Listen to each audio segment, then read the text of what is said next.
I just wanted to go over some of the issues with this car. Turn it down a bit. It's hard to talk and do this. One issue that I have is this mirror. If you notice, I'm putting it just about where my eyes should be, and that mirror is right in your view. I think they have no choice because of how low the window has to be for the convertible. But I constantly feel like I'm ducking under that mirror trying to actually see what's over there. You go, oh, I would duck. So that would be one thing I wish they had actually put it up into this console here instead. I think it would have worked better if they'd have done that. So what else is there?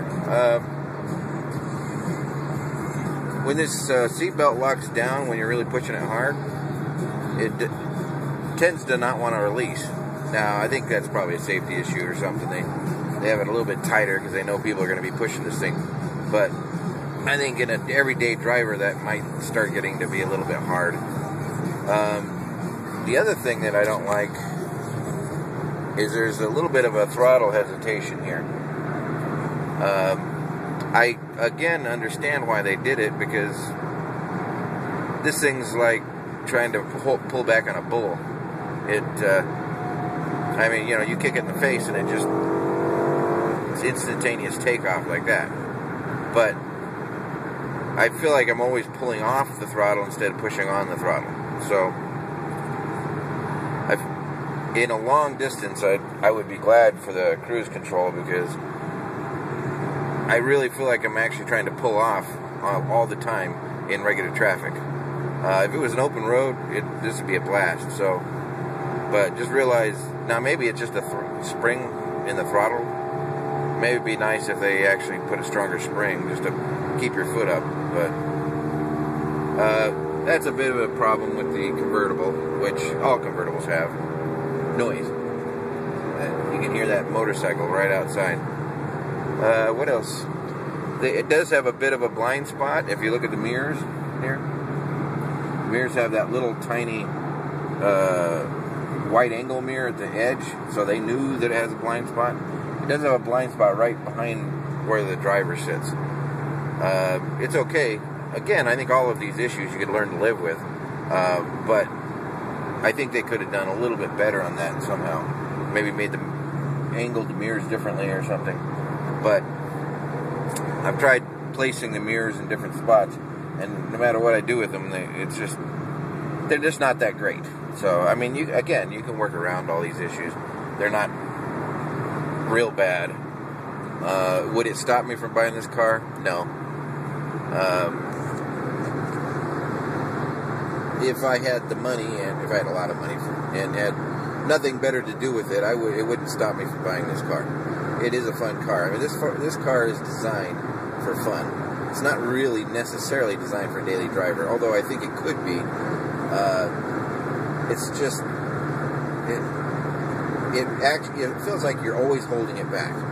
It's like a bull ready to charge something, and you know, it handles okay. It's not bad, but it's still your basic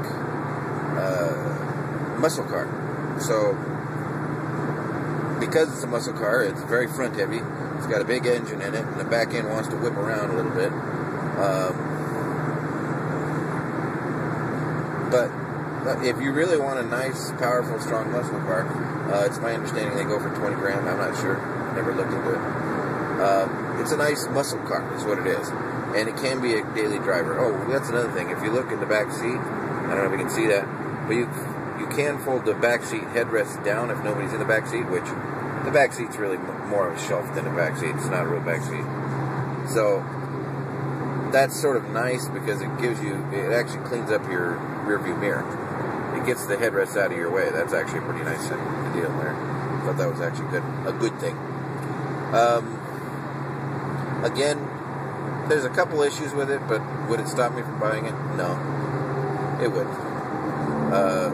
The brakes seem to be efficient enough, although I think they do have a brake package to make it better.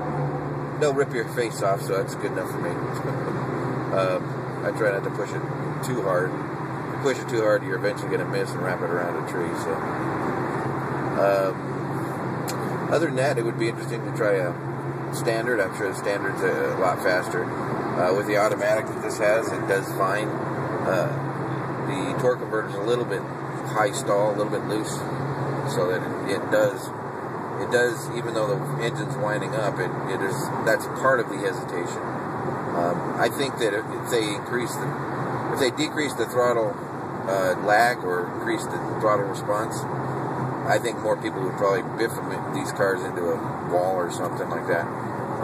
They're very easily. It's much like my Ninja. I bought years ago a Ninja 900, and the surprising thing on that thing was the throttle response was instant. So you'd slam the gas. Next thing you know, you were up on the next car. I mean, you had to be very careful because it would actually surprise you how fast you got there. This has that same feeling. You kick it in the face, and all of a sudden you're at the next car. So you have to be real careful on how quick you come up on people. I think, again, that's something you get to know better the more you drove it. So, again, I think it's a pretty nice car. It's a really nice rental. You could change the lights, the colors in the dials if you wish to. I didn't bother. That's more of a young generation thing. I don't really care about colors.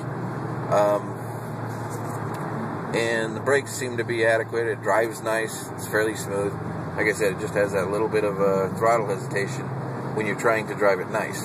If you really kick it in the face, the throttle response actually gets a little bit better. But that's over half throttle. So anything under half throttle is a little bit squishy. So, well, I think that's all the comments I have on this now. Thanks for watching.